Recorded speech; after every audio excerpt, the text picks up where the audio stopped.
Vandercleia, tudo bem? Olá, Bispo. Boa noite. Tudo ótimo, graças a Deus. Prazer te receber aqui no Fala Que Eu Discuto. Antes de Prazer é todo você, meu. antes de você dar a sua opinião sobre isso, já que essa secretaria que você hoje está trata desse assunto, eu queria saber primeiro a sua opinião. Você acha que ajuda, combate ou incentiva a pobreza? Não posso nem explicar primeiro? Não, primeiro a sua opinião, depois você explica. O assistencialismo, ele ajuda a manter a pobreza. O assistencialismo, mas aí você vai ter que deixar eu explicar. Pois não. Fica à Pronto. vontade. Nós temos a diferença. Nós temos a solidariedade, que é a caridade, que é o ato voluntário de ajudar as pessoas, e nós temos os benefícios sociais, que o pessoal está comentando muito. Por exemplo, o Bolsa Família é um benefício social. A caridade, a solidariedade, ela ajuda a pessoa naquele momento de emergência. E a política pública, os benefícios sociais, vêm para consolidar que naquele momento de emergência e posteriormente a pessoa possa continuar recebendo. Por que o assistencialismo promove a pobreza? Quando ele não promove a autonomia. Então, dentro da solidariedade, quando nós vamos lá e fazemos a doação de uma cesta básica ou de uma marmita e apenas aquilo, nós estamos fazendo assistencialismo e nós estamos promovendo a pobreza.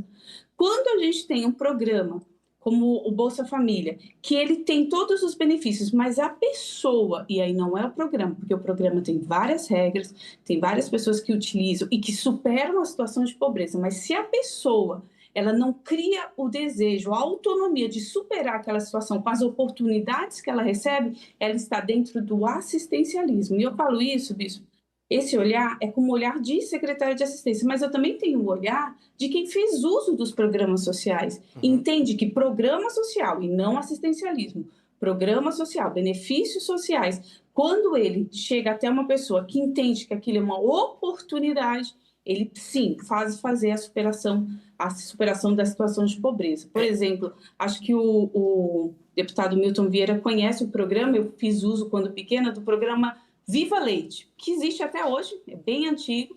Minha família necessitava, a gente estava passando por uma situação de dificuldade. Naquele momento pontual, nós recebemos e mãe, quando usava aquele, fez daquilo com que transformasse, fosse um pontapé, uma ponte para a autonomia. E a gente utilizou por um período e superamos aquela situação. Mas precisamos do benefício naquele momento. Então, o problema não é o benefício, não é a caridade ou a solidariedade, é o assistencialismo. Esse ato de dar algo sem gerar autonomia, ele gera dependência. É mais ou menos como a pessoa receber o peixe, mas não aprender a pescar. Seria Então, isso. isso mesmo. Agora, você falou da sua experiência, que vocês receberam esse auxílio no momento difícil da vida de vocês. Você, além desse auxílio, teve algum outro período na sua vida que você precisou de algum tipo de programa do governo para que, naquele momento, aquela fase da sua vida, aquilo seria importante para você? Eu precisei em 2 momentos a mais. Esse, quando a gente era bem pequeno, nós fizemos uso, e nós também fizemos uso do programa de acompanhamento do CRAS, que é o Centro de Referência da Assistência Social, porque a gente passou muita fome, passamos muita necessidade, e foi através desse acompanhamento, e aí sim a política social, que mãe foi encaminhada para a qualificação e para o mercado de trabalho, mas ela passou por um acompanhamento. E depois, quando já moça, já jovem, quando eu fui fazer então a faculdade, eu não tinha condições de pagar a minha faculdade. E aí vem um outro programa social, que é o programa que a gente fazia a faculdade e quando terminava é que nós fazíamos o pagamento. Então eu só consegui fazer a faculdade naquele momento porque eu tive um programa social e ele não me fez dependente.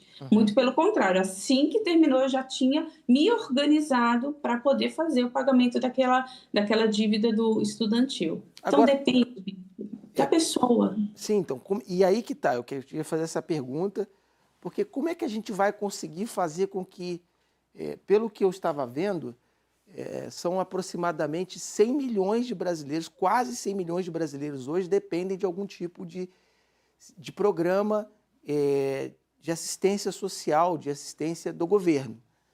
E esses quase 100 milhões de brasileiros, que é, vamos dizer, quase a metade da população,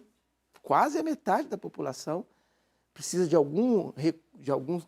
Eu estava citando aqui alguns principais: Bolsa Família, tarifa social de energia, auxílio gás, benefício de prestação continuada, programa Pé de Meia, que é o mais recente. Quer dizer, como é que a gente vai fazer?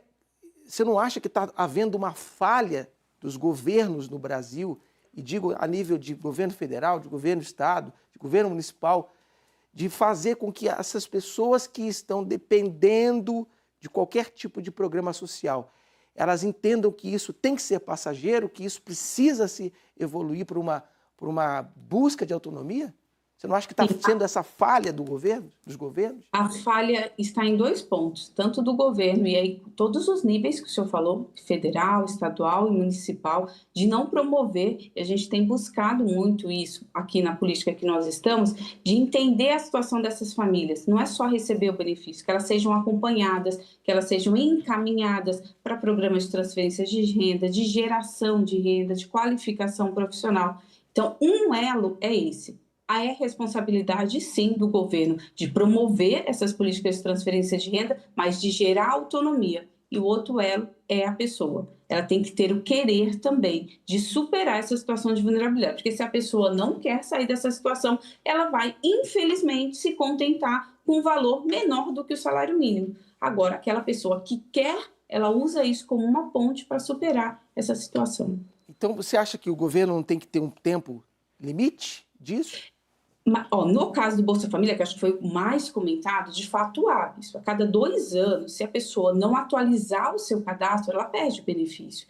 E agora, esse último ano, então a gente tem recebido muitas reclamações porque o governo federal atualizou o banco de dados. Agora, antes, se eu quisesse receber o Bolsa Família, eu me cadastrava e eu dizia, eu recebo tal valor. E aí era autodeclaratório. Desde março deste ano, não é mais autodeclaratório. Há um cruzamento de dados, então a pessoa pode dizer, eu recebo tal, mas se ela tiver carteira assinada pelo imposto de renda, há um cruzamento de dados. Isso tem afunilado. Aquelas pessoas que usavam de má fé para burlar, já não mais vão conseguir. E se ela não atualizar em 2 anos, ela deixa de receber. Tá certo. Ô, Vandercléia, muito obrigado pela sua participação. Acredito que foi bem esclarecedora. Por isso que eu comecei provocando você com a sua opinião primeiro. E aí não queria deixar eu explicar, o povo aí falar assistência social não está provando. Agora acho que deu para entender, né? Tá certo. Obrigado pela participação. Obrigada. Um abraço.